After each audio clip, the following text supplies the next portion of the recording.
अस्सलाम वालेकुम dear students, welcome to online classes and eta tricks. Students, आज हम क्लास 9 का एक और टॉपिक पढ़ने जा रहे हैं जो है डिस्टेंस एंड डिस्प्लेसमेंट। आज का लेक्चर हमारा डिस्टेंस और डिस्प्लेसमेंट के बारे में होगा। तो डियर स्टूडेंट्स, हम कंसीडर करते हैं कि सपोज हमारे पास एक ऑब्जेक्ट है और वो ऑब्जेक्ट जो है पॉइंट ए से गया है पॉइंट बी की तरफ। ये हमारे पास सपोज पॉइंट ए है और ये है पॉइंट बी। अब ये ऑब्जेक्ट जो है इस पॉइंट से गया है पॉइंट बी की तरफ। अब ये जब पॉइंट ए से जाएगा पॉइंट बी की तरफ तो यहाँ पे डिफरेंट पाथ्स हो सकते हैं। सपोज एक पाथ हमारे पास ये है, पॉइंट ए से ऑब्जेक्ट इस पाथ के थ्रू गया हुआ है पॉइंट बी की तरफ। इसी तरह एक पाथ हमारे पास ये है, पॉइंट ए से इस पाथ की थ्रू बॉडी गई है पॉइंट बी की तरफ। तो डियर स्टूडेंट्स, जब बॉडी एक पॉइंट से दूसरी पॉइंट की तरफ जाती है, इट मींस कि जब बॉडी मोशन करती है तो मोशन के दौरान वो बॉडी जो पाथ फॉलो करती है उस पाथ का जो लेंथ होता है उस लेंथ को हम कहते हैं distance.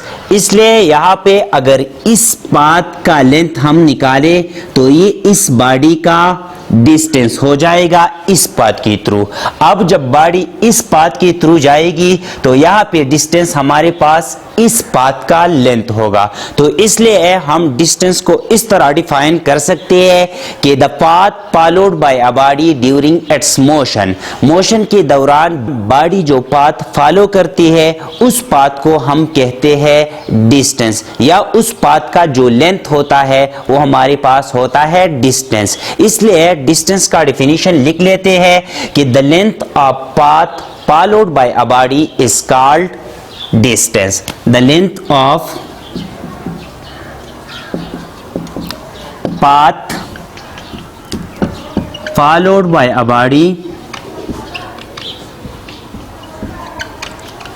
during its motion is called distance. During its motion is called distance. अब डियर स्टूडेंट्स, यहाँ पे ये हमारे पास अगर बॉडी इस पाथ के थ्रू जाती है तो ये जो लेंथ है ये हमारे पास डिस्टेंस है। इसी तरह अगर इस पाथ के थ्रू बॉडी जाती है तो ये हमारे पास डिस्टेंस है। अब स्टूडेंट्स, यहाँ पे हमने लिखा हुआ है the length of path followed by a body. ये हमारे पास लेंथ है, इसलिए लेंथ को हम मेजर करते हैं इन मीटर्स। इसलिए डिस्टेंस का जो यूनिट है वो हमारे पास आ जाएगा मीटर। तो हम लिख सकते हैं कि unit of distance is metre. Unit of distance is metre. Students, यहाँ पे अब अगर डिस्टेंस का नेचर हम देखें कि डिस्टेंस स्केलर क्वांटिटी है या वेक्टर क्वांटिटी है, तो हमने यहाँ पे लिखा हुआ ये एक्चुअली लेंथ है। कौन सा length? Path followed by a body during its motion. जब बॉडी मोशन करती है और मोशन के दौरान पाथ का जो लेंथ होता है उस लेंथ को हम कहते हैं डिस्टेंस। चूंकि लेंथ हमारे पास स्केलर क्वांटिटी है, यहाँ पे हम डायरेक्शन कंसीडर नहीं करते, इसलिए हमारे पास डिस्टेंस जो है ये भी स्केलर क्वांटिटी आ जाएगी। तो हम लिख सकते हैं कि डिस्टेंस जो है ये हमारे पास स्केलर क्वांटिटी है। It is scalar quantity. अब स्टूडेंट्स, यहाँ पे डिस्टेंस जो है इसको हम रिप्रेजेंट किस तरह करते हैं, कौन सी अल्फाबेट हम इसके लिए यूज कर सकते हैं? तो स्टूडेंट्स, मुख्तलिफ बुक्स में इसके लिए मुख्तलिफ जो लेटर्स है यूज हुए हैं। जिस तरह हम क्लास 9 के अपने कोर्स में देखें तो वहाँ पे हमारे पास जो सिंबल डिस्टेंस के लिए यूज होता है वो एस है। इस तरह मुख्तलिफ बुक्स में डी भी है और एक्स भी है। सो हम लिख सकते हैं कि ये हम it is represented by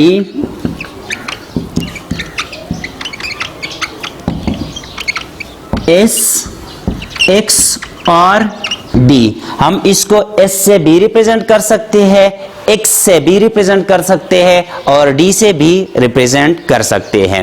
ये था हमारे पास डिस्टेंस के बारे में। अब डियर स्टूडेंट्स, यहाँ पे हमारे पास है डिस्प्लेसमेंट। तो डिस्प्लेसमेंट क्या होता है? डिस्प्लेसमेंट हमारे पास एक शॉर्टेस्ट पाथ होता है, लेकिन ये हमारे पास डायरेक्टेड पाथ होता है। डायरेक्टेड पाथ का मतलब क्या है कि यहाँ पे हम डायरेक्शन कंसीडर करते हैं। सपोज अगर यहाँ पे हमसे पूछा जाए कि ए और बी के दरमियान डिस्प्लेसमेंट कौन सा है, तो ए और बी के दरमियान जो शॉर्टेस्ट पाथ है, शॉर्टेस्ट पाथ हमेशा के लिए स्ट्रेट पाथ होता है, इसलिए यहाँ पे ये हमारे पास आ जाएगा शॉर्टेस्ट पाथ। लेकिन यहाँ पे इस पाथ के साथ साथ हम डायरेक्शन बी कंसीडर करते हैं कि बॉडी जो है वो पॉइंट ए से गई है पॉइंट बी की तरफ, या पॉइंट बी से गई है पॉइंट ए की तरफ। ये हमारे पास आ जाएगा डिस्प्लेसमेंट। तो डिस्प्लेसमेंट को हम इस तरह डिफाइन कर सकते हैं, the shortest directed distance between two points is called displacement. ये हमारे पास हमेशा के लिए डायरेक्टेड डिस्टेंस होगा।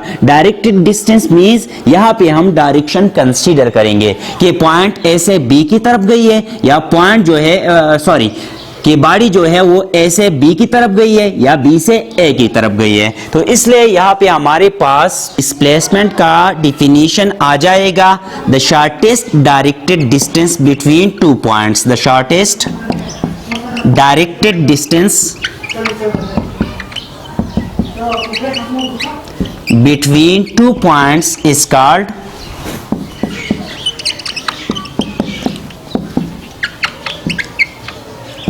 displacement। अब डियर स्टूडेंट्स, ये हमारे पास भी डिस्टेंस है लेकिन डायरेक्टेड डिस्टेंस है। तो यहाँ पे डिस्टेंस को हम मीटर में मेजर करते हैं, इसलिए डिस्प्लेसमेंट का यूनिट भी मीटर ही होगा। तो हम लिख सकते हैं कि its unit is metre. Its unit is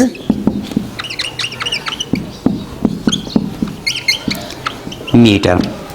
दूसरा हमारे पास इसका रिप्रेजेंटेशन है। तो डिस्प्लेसमेंट को हम किस तरह रिप्रेजेंट करते हैं? डिस्प्लेसमेंट को हम रिप्रेजेंट करते हैं by S D R x, लेकिन यहाँ पे हमारे पास इसके ऊपर एरो डालते हैं।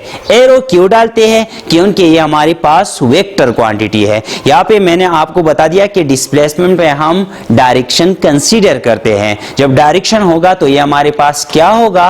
वेक्टर क्वांटिटी होगी। तो इसलिए इसको हम रिप्रेजेंट करते हैं by S arrow upon D arrow upon R X arrow upon.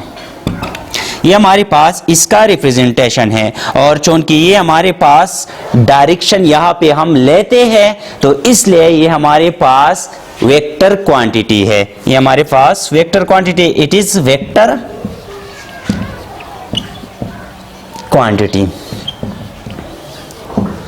अब डियर स्टूडेंट्स, हमारे पास एक क्वेश्चन अराइज हो सकता है कि क्या डिस्प्लेसमेंट और डिस्टेंस इक्वल हो सकते हैं या नहीं। तो डियर स्टूडेंट्स, जब बॉडी स्ट्रेट पाथ पे एक पॉइंट से दूसरी पॉइंट की तरफ जाती है, सपोज यहाँ पे हमारे पास एक पॉइंट है ए और एक पॉइंट है बी, और बॉडी जो है ए पॉइंट से डायरेक्ट गई है बी की तरफ, तो यहाँ पे ये पाथ जो है बॉडी फॉलो कर रही है, इसलिए इस पाथ को हम कहते हैं डिस्टेंस। और इसी तरह यहाँ पे अगर इन दो पॉइंट्स की दरमियान शॉर्टेस्ट डिस्टेंस निकाला जाए तो वो भी यही लेंथ हमारे पास आ जाएगा।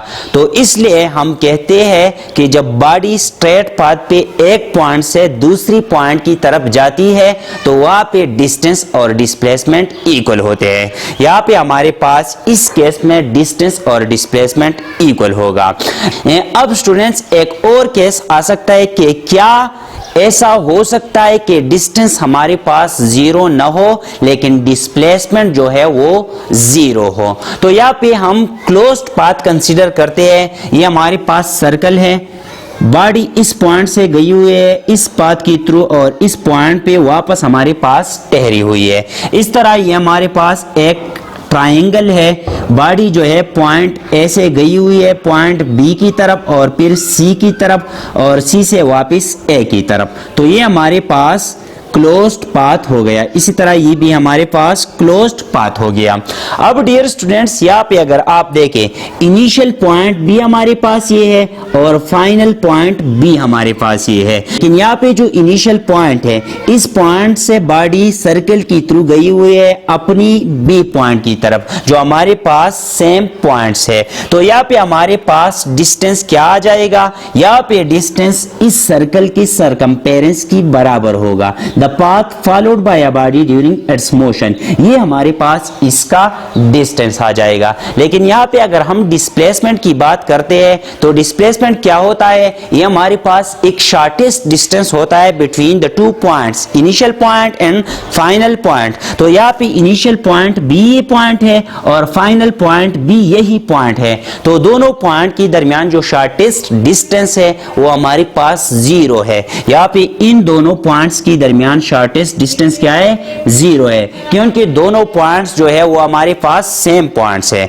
तो यहाँ पे हमारे पास डिस्टेंस जो है वो सरकमपेरेंस की बराबर आ जाएगा, लेकिन डिस्प्लेसमेंट जो है वो हमारे पास 0 आ जाएगा। इसी तरह यहाँ पे अगर बॉडी ऐसे गई है पॉइंट बी की तरफ, फिर बी से गई है पॉइंट सी की तरफ और फिर सी से गई है पॉइंट ए की तरफ, तो यहाँ पे हमारे पास जो है इनिशियल पॉइंट बी ए है और फाइनल पॉइंट बी ए है, तो यहाँ पे शॉर्टेस्ट डिस्टेंस इस और फाइनल पॉइंट के दरमियान भी 0 आ जाएगा। तो हम कह सकते हैं कि यहाँ पे डिस्प्लेसमेंट 0 होगा, लेकिन डिस्टेंस जो है वो 0 नहीं होगा। डिस्टेंस हमारे पास this side plus this side plus this side होगा। तो डियर स्टूडेंट्स, जब हम एक क्लोज्ड पाथ के थ्रू जाते हैं तो वहां पे डिस्प्लेसमेंट 0 हो जाता है जब इनिशियल और फाइनल पॉइंट सेम हो, लेकिन डिस्टेंस 0 नहीं होता।